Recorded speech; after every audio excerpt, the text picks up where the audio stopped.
Muy bien, empezamos entonces con nuestra ronda de entrevistas. Ya lo había anunciado Fernando. Estamos con Jesús Salazar Nishi, él es presidente electo de la Sociedad Nacional de Industrias. Asume la próxima semana, el jueves 9, va a reemplazar al ingeniero Ricardo Márquez Flores y le damos la bienvenida, señor Salazar. ¿Cuál es su visión del rol de la Sociedad Nacional de Industrias frente a la crisis que tenemos encima, no solamente económica, sino también política? Muy bien, muy buenos días, Mabel, Fernando, Carlos. Buenos días. Buenos días con toda la audiencia. Muchas gracias por la invitación. En efecto, estamos en un proceso de cambio dentro de la Sociedad Nacional de Industrias y el nuevo comité ejecutivo que me honro en presidir tiene claro que el rol de los gremios empresariales en el Perú tiene que cambiar. Ya no somos un grupo de empresarios que nos juntamos solamente para ver los intereses de nuestras industrias, de nuestras empresas y, como es lógico, buscamos la rentabilidad de nuestras empresas. Creo que el gremio empresarial debe mirar al país de forma distinta, debemos incorporarnos en la vida política y la vida del Estado de todos los días, ya no más vivir situaciones en paralelo, de las famosas cuerdas separadas. Hemos entendido que los gremios tenemos que estar presentes en la actividad diaria de la nación. Por lo tanto, nuestro rol será incorporarnos y continuar con la línea del rostro social del empresario. Es un tema que creo necesitamos relevar, o sea, nosotros como empresarios no podemos estar viviendo de espaldas a lo que sucede en nuestras comunidades, en nuestros entornos. Hablamos nosotros ahora de una industria sostenible manufacturera, eso es lo que queremos crear, una industria manufacturera que sea amigable con el medio ambiente, respetuoso con la sociedad y por supuesto generar valor también, ¿no? Señor Salazar Nishi, buenos días y felicitaciones por su elección. Va a reemplazar usted a Ricardo Márquez, que ha tenido varios mandatos y que ha verdaderamente luchado por los empresarios y la creación de empleo durante los años duros de la pandemia, ¿no? Usted entra, como dice, con una actitud renovadora y yo veo que usted subraya que tiene una agenda de desarrollo que se basa sobre todo en la creación de empleo formal.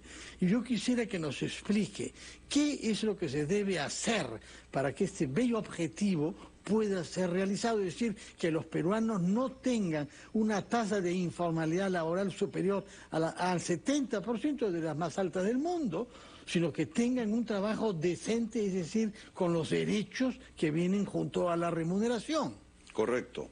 Brevemente, la informalidad en el país ya alcanza el 77-78%, es escandaloso. Y lo que siempre digo cada vez que tengo oportunidad de mencionar, esto es un número que hace mucho daño al país, sin embargo, ya no son titulares, ya no llama la atención, ya nos hemos acostumbrado, ¿no es cierto? Nos acostumbramos a vivir en un país informal y eso hace mucho daño. Ningún país que pretenda salir del desarrollo y caminar por el camino de la OECD puede estar teniendo informalidades tan altas. Para esto, el empleo formal, digno, necesita ser trabajado. Necesitamos tener orientación hacia el trabajo formal, cosa que yo no he visto en los últimos años, y yo diría en los últimos gobiernos. Los ministerios de trabajo y promoción del empleo, diría yo, que se quedaron en su primera etapa del nombre del ministerio en solamente trabajo y no promover el empleo. No se puede promover el empleo con normas que lo único que hacen es rigidizar más el tema laboral, la legislación laboral, y ahuyentan a la formalidad. En la sociedad nosotros creemos que la industria, por ejemplo, es un camino muy bueno para generar empleo formal. Y para ello estamos buscando dinamizar las economías en las regiones, creando industria, llevando la industria manufacturera a las regiones. No puede ser que Lima concentre más del 60% del PBI manufactura y quien le sigue en el rango segundo puesto del PBI manufactura lo tiene Ica con escaso 6.5%. O sea, hay una brecha enorme que se tiene que cerrar. Y eso se hace con inversión. Carlos. Señor Salazar, ¿cómo está? Buenos días. Yo quería referirme en este contexto de coyuntura política y económica al tema de los conflictos sociales y básicamente con lo que está pasando en las Bambas. ¿Esto en qué repercute en la imagen del país en cuanto a la recepción de inversiones? Porque la situación, inclusive a nivel internacional, está bastante complicada. Le pido que la respuesta, por favor, nos la brinde después de escuchar a nuestros anunciantes.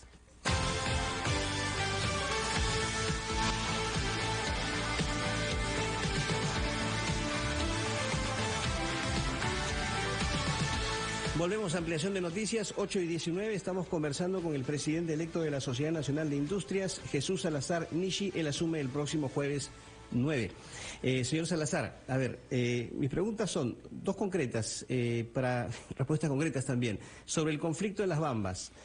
Uno, ¿usted cree realmente que el gobierno tiene la intención de solucionar este conflicto? Hasta el momento eso no se ve, no hay diálogo, lamentablemente, y las situaciones de violencia están ocurriendo en la zona. Y en segundo lugar, ¿cuál es el mensaje que proyecta el gobierno y el Congreso con iniciativas? Ayer se ha conocido una, por ejemplo, para crear una empresa estatal de las Bambas, nacionalizar la explotación de cobre. Entonces, ¿esto qué genera en cuanto a imagen para el país y la proyección hacia los inversionistas? Correcto, a ver, genera pésima percepción.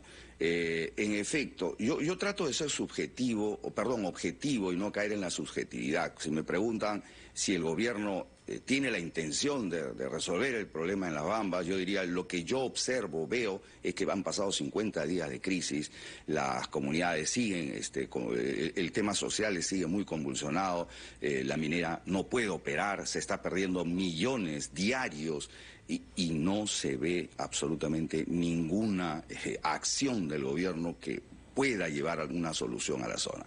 Por lo tanto, esto ha traído mucho perjuicio para la economía nacional. No puede ser que mientras que hay oportunidades, como que hay amenazas, pero hay oportunidades que nos traen como el alza de las materias primas, ¿no es cierto?, de los minerales, que Perú debería estar aprovechando en este momento, porque quieras o no, y lo que no quieran reconocer algunos, el Perú es un país minero y jala una cadena de valor muy buena a nivel de manufacturas, de proveeduría de la minería. Todo esto está detenido. Yo ayer escuchaba en una entrevista en este medio que hay 75.000 familias que están directamente perjudicadas con este tema, y hay una indolencia de parte del gobierno sobre la actitud.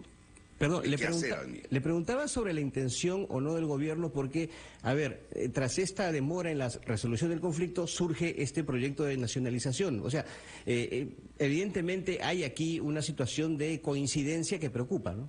Sí, y las coincidencias, desgraciadamente, van acompañadas de otras evidencias. Entonces, todo hace suponer que este es un tema que podría estar de alguna manera concertado. Bueno, dejémoslo en el campo de la especulación. Lo que sí es concreto es que no hay reacción del gobierno, los problemas continúan, se está agravando la situación económica en el Perú y no vemos visos de salida y necesitamos... ¿Y este proyecto de nacionalización qué opina? Que es imposible. No es viable, no es pertinente, va contra todos los principios de nuestra economía social de mercado. Pese a estos obstáculos que se presentan en la vida política y que impactan en los inversionistas y en la empresa privada, ¿qué diagnóstico nos puede hacer acerca de la industria? ¿Hay algún sector en el que en estos tiempos le haya ido bien? ¿Alguna mirada positiva? Bueno, podemos rescatar que el crecimiento del PBI manufactura en lo que va del primer trimestre está en 2%, es positivo, respecto al mismo periodo del año pasado, y esto impulsado básicamente por el sector textil, exportador, por ejemplo, que le está yendo bien. También el tema del sector metalmecánico también ha crecido. Este tema de la nueva normalidad está provocando consumos de la población. O sea, hay una cierta dinámica. Y para ser más exactos, el sector no primario manufacturero ha crecido 5.5%. ¿no? O sea, y el promedio es 2%, porque quien cayó fue la primaria. Son las que han crecido en 5%. Básicamente han sido jalados por textil y metalmecánico. Textil y metalmecánica. Y por el contrario, ¿a quiénes le ha ido mal? El sector primario. Por ejemplo, tengo entendido que son las exportaciones de productos primarios. Por otra parte, señor Salazar, usted es un dirigente empresarial que viene de la industria del plástico, pero es una persona comprometida con el desarrollo sostenible hasta el punto de que lo han elegido responsable de la Alianza del Pacífico para la Economía Circular. Explíquenos qué objetivos se han ido perfilando en torno a este concepto y cómo lo definiría usted para quienes no estén familiarizados todavía con un concepto como la economía circular que está llamado a ser cada vez más importante. Es correcto, yo siempre y que puedo lo explico de forma más gráfica. La economía circular es el vehículo que nos va a conducir de forma más rápida a lo que es la sostenibilidad. Y si entendemos lo que es la sostenibilidad, es que tengamos una inversión, una empresa, un desarrollo que sea amigablemente responsable, que sea socialmente responsable y que genere rentabilidad. Esas tres dimensiones nos llevan a la sostenibilidad y no hacen otra cosa que replicar lo que las 17 ODS de la ONU sacadas en el desarrollo. Sí. Exacto, los objetivos de desarrollo han sido emitidos en el año 2015. Entonces, ese tránsito, la economía circular es un vehículo perfecto porque lo que busca es que desacoplar el crecimiento económico con el consumo de los recursos naturales. Todos sabemos que si queremos mantener este modelo lineal que no da para más, en el año 50 necesitaríamos 3 planetas Tierra para poder dar esos recursos. Por lo tanto, no es sostenible.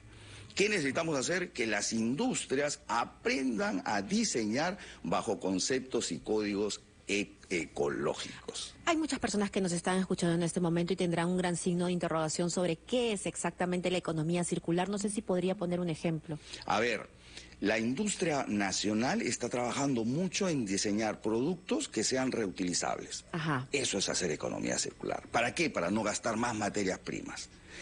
La industria nacional, y eso hay que decirlo con mucho orgullo, somos el primer país en la región que ha sacado una botella de PET 100% reciclada para consumo de agua. 100% reciclada. Primer país de la región. Primer país de la región. Y lo que pide la ley de plástico de un solo uso es tener 15% reciclado. Nosotros ya le llevamos mucha ventaja a la ley. O sea que la Eso ley es hacer que fue economía tan circular. discutida en su momento ha sido finalmente positiva. Es correcto. Y lo dice un empresario del plástico. Seguro. Y es más, la ley de plástico de un solo uso fue trabajado con nuestra comisión, nuestro comité de plástico, nuestra comisión de economía circular en la Sociedad Nacional Y de ahí el Industrias. éxito, porque todos se sentaron en la mesa a discutir esta ley. No fue una ley unilateral. Yo recuerdo después de muchas discusiones en el Parlamento también, ¿no es cierto? Y acordémonos que la hoja de ruta del tránsito de la industria manufacturera a la economía circular fue emitida en la Sociedad Nacional de la Industria, con la ministra del Ambiente en su momento. O sea, los industriales estamos comprometidos con una industria sostenible, y eso hay que decirlo, no es noticia, no sale.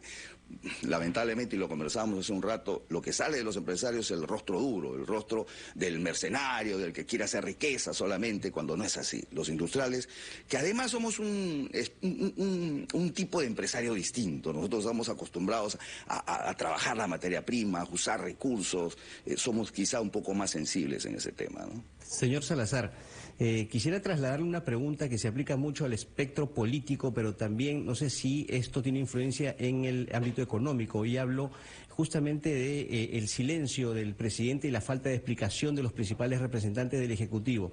No solamente en el tema de los conflictos sociales, como le refería, sino también, por ejemplo, a una estrategia adecuada en el tema de la crisis alimentaria, en el tema de los precios y en otros aspectos que pueden dar una mala imagen al país. ¿Usted cree que este silencio del presidente y del Ejecutivo en términos generales genera inestabilidad económica? A ver, la inestabilidad económica deriva de la falta de confianza. La falta de confianza deriva por los hechos que estamos viviendo en el país y sin un liderazgo concreto en un gobierno. Yo sí creo que el presidente debería exponer más sobre lo que está haciendo, queriendo hacer con el país, porque los pobladores, los gremios, los empresarios, todos en el país tenemos un gran signo de interrogación en la cabeza hacia dónde estamos caminando. Esa incertidumbre ya golpeó las inversiones. Sí. Las inversiones ya están en cero y a pesar que el BCR dijo que este año vamos a estar en cero, yo estimamos nosotros que vamos a estar en negativo. Eso no puede pasar. ¿Para usted el presidente no muestra liderazgo? Yo no veo un liderazgo en el gobierno. ¿Y usted considera que algunas propuestas, no solamente del Ejecutivo, sino también del Congreso, como lo han considerado otros especialistas, están perjudicando o, entre comillas, petardeando la economía? Yo diría de que hay agentes que quizá estén tratando de aprovechar momentos de conflicto y generar quizá algún tipo de conflicto para sacar provecho de ello. Yo creo que lo que el Perú necesita es un liderazgo firme que nos diga hacia dónde estamos caminando y que no nos diga, por ejemplo, ante un tema de hambruna que todo el mundo está preocupado y un tema de alimentación, que nos digan que la hambruna va a ser un problema de los ociosos. O sea, yo creo que lo que necesitamos es generar confianza en la población, que tenemos buenos dirigentes en nuestro país. A ver, cuando hay tempestad, una gran tempestad en un océano y uno está en un barco, lo que necesita es un buen capitán, alguien que sepa afrontar esos vientos cruzados, esas tempestades para poder conducir el buque a un buen puerto. Yo lo que veo es falta de liderazgo actualmente. Muy bien. Señor Salazar, quería preguntarle, robándonos tiempo, sobre la formación de los jóvenes. Usted es una persona comprometida con Senati, es responsable que es uno de los grandes logros de nuestro industrial. Díganos una palabra sobre la formación de esos jóvenes que quizá no tienen una buena orientación de cómo escoger la carrera que les va a permitir insertarse bien en el mundo laboral. Correcto, en efecto, el Senati está haciendo una labor maravillosa en la formación de técnicos, que es lo que necesita el Perú. Y lo comentaba hace un ratito con ustedes, en que a veces las industrias contratamos profesionales, ingenieros para que hagan labores técnicas, porque lo que falta y lo que hay mucha demanda en las industrias es técnicos calificados. Y para eso Senati los forma excelentemente. Entonces, aquí el tema va en orientar o reorientar nuestro mercado laboral, nuestro mercado educativo. Los jóvenes necesitan prepararse técnicamente, las industrias necesitamos formación técnica, y el Perú no está muy valorado el sector técnico. Se ve la universidad como una panacea cuando en realidad ya hemos visto, pues a veces inclusive estafan a los muchachos. Correcto. Señor Salazar Nishi, Jesús Salazar Nishi, el presidente electo de la Sociedad Nacional de Industrias, dando su primera entrevista aquí en RPP. Él va a asumir el cargo a partir del próximo jueves 9, así que le deseamos muchos éxitos y ya tendremos oportunidad de conversar nuevamente. Muchas gracias. Muchísimas gracias. Buenos días. 8:03.